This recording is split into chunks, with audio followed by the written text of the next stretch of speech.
I ended up being very vocal about, you're not alone, don't despair. There's always help for you. And I had a woman reach out to me that didn't know me and said, somehow I got you in my feed. She goes, I almost took my life tonight, but I heard your voice. Mm, And because of you, I'm going to go get the help I need. I never wonderful. thought about who I leave behind. And if I change one person's life, and that's the connection of what we all have, it's the power of being vulnerable, being transparent, being authentic. I'm who I am. Like me or you don't, but at least I want to try to share, other people's resilience and stories. Hey there! You're listening to Amplify Your Legacy. This podcast is packed with insights and strategies to turn your passion into something that endures for generations. So get comfortable, stay inspired, and let's jump into today's episode with your host, Salana Brown. Hello, friends, and welcome back to the Amplify Your Legacy podcast. Today, I'm excited to sit down with Elaine Benfield. She is a storyteller, a podcaster, and she amplifies the voices of women who rise through challenges and makes change. With 20 years in tech and marketing, she created her stories after navigating personal loss and reinvention. Okay, so what began as a passion project, I love passion projects, is now a platform for truth, identity, and courageous acts of sharing your story. So, Elaine, I want to welcome you to the show, and I'm happy to sit down and chat with you. Thank you so much. I'm happy to be here. Wonderful. Okay, so talk to us about what you're doing right now. You're known for helping people claim their voice and their story of resilience. Before you got started into doing this, what motivated you to move into this line of work? So it's interesting. I've been in high tech for over 25 years, and I always felt that I was the person behind the camera helping executives and industry leaders talk about messaging and talk about the market and everything. And I had this moment where, why am I behind the camera? Why shouldn't I be in the front? Because I'm telling others what to say. Why shouldn't I have my own voice? Sure. The end of my marriage, I came up with this idea 5 or 6 years ago and just said, I really love telling stories, but I am so tired of hearing about history, and I want to hear about her story. I want to hear about women and their stories. And then, of course, I interview men, but I really want to focus on the resilience of women and what we go through. And so after I got divorced, I immediately claimed the rights, have the name, um, and just really have been spending the last few years focusing on women stories and how can we learn from each other and just a safe environment and just kind of a community with the blog and everything else, and the podcast and resource pages to help connect people as well. Certainly. So, with your platform, I would imagine you hear a lot of stories, a lot of people's legacies. When you think about your legacy, what does that mean to you in the context of your life and your career? I feel it's a culmination. My mother was born in Berlin, Germany, 2 days after Pearl Harbor. She married my father, who was American Jewish gentleman from New York. They met, and they were a love story of the ages. And I saw them navigate the world. My mom was German Catholic and with the Jewish and the American and the history. And, I felt that they had such a unique story. And to me, telling everyone's unique. And I feel the legacy, my parents are no longer with me. I just lost my fabulous mother-in-law, ex-mother-in-law, Mm. mother-in-law, a month ago, but we're the legacy. I tell stories and bring them up in conversations that my kids, hear these stories of my childhood and their childhoods. And I feel that that is so important. Legacy is only as much as the memory that you keep in existence. And so for me, that's part of this of, our history is who we are because of our legacy and our parents and our grandparents and kind of our lineage. And I think that's so important to keep sharing so we don't forget where we came from. So true. I totally agree. And as you look at the listeners and the communities that you serve, how do you hope your work shape their lives, not just today, but for generations that follow? I really want everyone to realize you're not alone. I think that even though each of us have unique stories, there's always commonality. Being so transparent about my hard divorce and being transparent about health issues and my children's, lives and struggles, I think it's just opened up. I've had so many people come to me and say, "Oh, I didn't realize you also have this, and I have Right. this," and people I know and people I don't know. I think the most heartfelt was I lost a really dear friend of mine in June to suicide, and I've been very honest about she never shared her trauma. We were so close, but she wasn't willing to let us see that, and she didn't get the Mhm. help she needed. Yeah. But I ended up being very vocal about, "You're not alone. Don't despair. There's always help for you."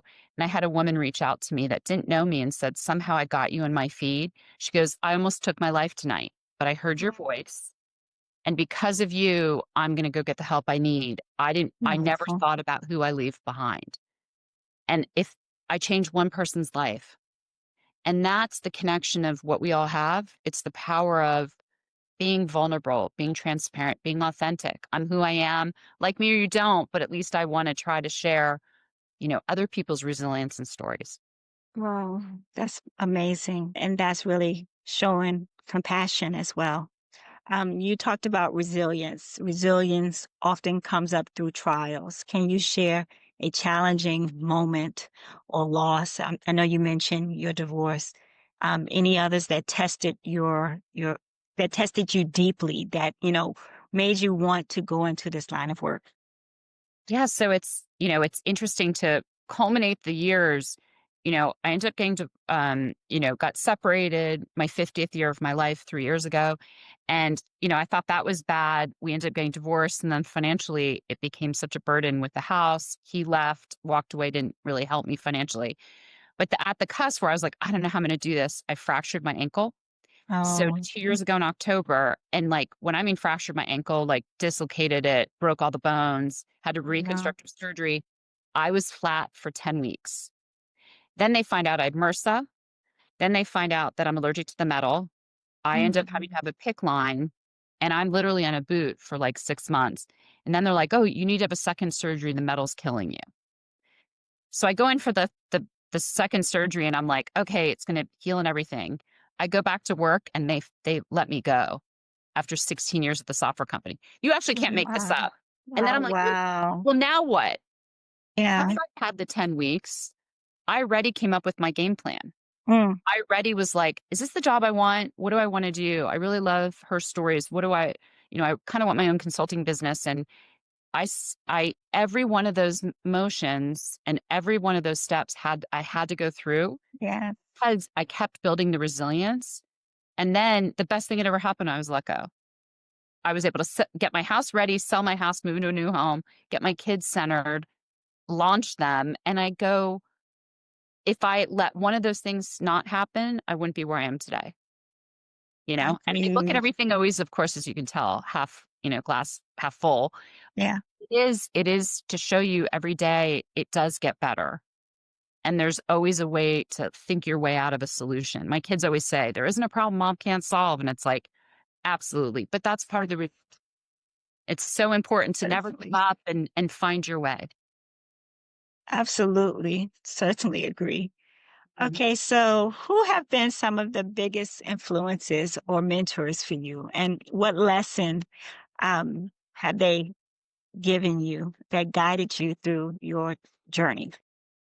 I think it's not one specific person. I think I am so lucky with amazing family. I just mentioned my, mother-in-law, had an incredible relationship with her.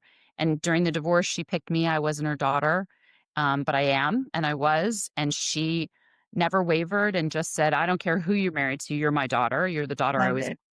So she was such a mentor and inspiration.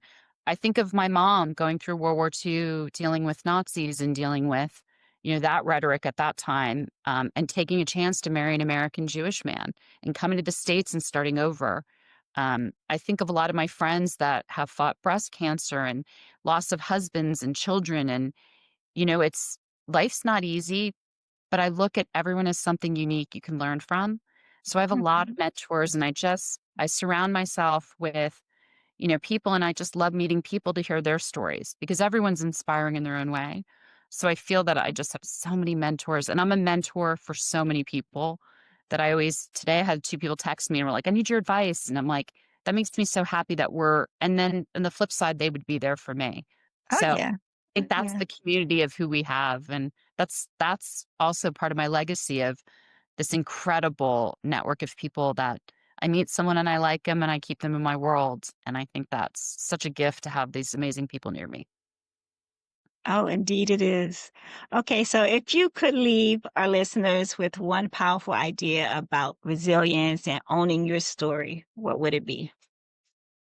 I think never give up. I think your life isn't linear. Your life zigzags. It's a winding road. You think you see the end of the horizon, and then all of a sudden the horizon moves and you go down another road. And life isn't sometimes the way you planned it, but it Sure. doesn't mean it's not for the better. It doesn't mean that there's another great horizon coming around. And I think it's so important that you don't give up tomorrow. I mean, it's the saying of tomorrow's another day, but it truly is. And I think it's so important that, have your faith in yourself that you will build that. And when you need help, ask for it. There's some dark Certainly. days. Ask for help. Never be afraid. Your inner circle will really help you in those days and you'll help them. So I think, life is very unexpected, but enjoy the ride. I mean, we get one chance at this and Hmm. it's bumpy and it's twisty but I've embraced it all going, I'm exactly where I was meant to be. I love that. Okay, so in storytelling, there are often myths, right? What's a misconception about resilience or reinvention that you'd like to clear up once and for all? I mean, I think do not be authentic. I think so many people say they're doing great and I have showed the good, the bad, and the ugly, and I'm authentic and I'm an open book, as I mentioned to you. And I think that resonates with people. Don't Certainly. be fake. Don't just be yourself. You're unique and you're special in any way you are. And I think that's so important that, it. We see unauthentic people and you don't resonate with them. Just be Hmm. yourself. Whoever that is, it's amazing. And leverage that versus I don't like unauthentic people. And I struggle with there's some famous people I won't mention that it's like, you're fake. You're just for a camera. I know behind the scenes, you're really not nice. You meet me today, I'm the same person that you see. Yes. I'm always this Yes. person. And I think that's really be yourself, be who you're meant to be. I totally agree. Okay, so for anyone listening who is inspired by your story, what's one simple action that they can take this week to begin sharing their own story, with courage? Yeah, I think find what your outlet is. I think, people have different ways to share it. I know some people that are artists and painters and express themselves in that craft. I have friends that write articles and love expressing it that way. I have some people who post short videos. Find what your outlet is, and sometimes it's just journaling for yourself. I think it's really important to find what you're good at, what you like doing. I love writing blogs. Always joke that I'm not a writer, but I put my emotion into it. It's resonating, and I love that.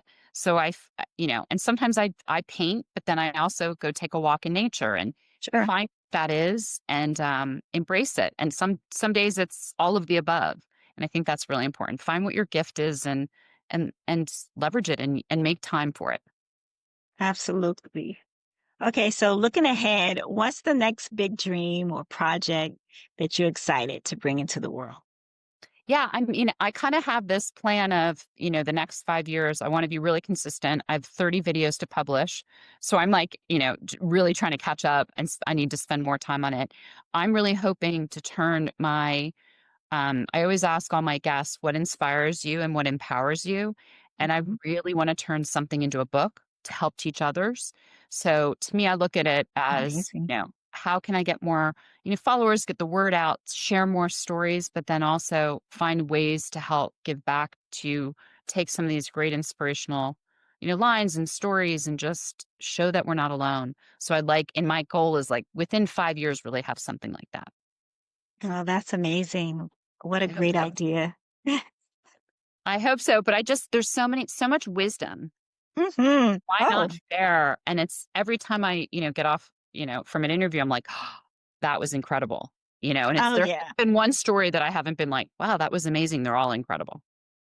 Yes, I totally agree. I hear a lot of them myself. Um, and finally, if you can sum up your legacy in just one word, what would it be and why? I would say resilient. Mm. I would say I never give up. That no matter what way, as I joke, my kids say I'm a problem solver, but a lot of that is just never giving up, never, ever giving up. And I think that's the core of all of us. And I think Yes. resilience is just, as one of my girlfriends said, if you look in a dictionary, kids, if you're listening, that's the book you open that had all the words in it. Like, we With the grew up with dictionaries and definitions. now everything's online. But she said, you would be under resilient. Your photo would be Oh, there. And I'm like, what a oh, great amazing. compliment. So I love that. I loved hearing that. It's one of my favorite things someone said to me. Amazing. I love that. I got some What a great nice friends. friend. Yes. Well, Elaine, thank you for sharing your story with us. Let our listeners know how they can connect with you. Sure. So you can go find me on herstories.com. It's plural.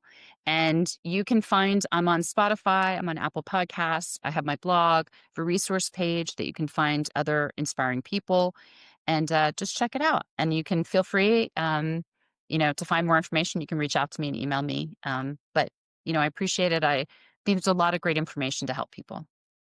Wonderful. Well, I want to thank you for being on the show once again.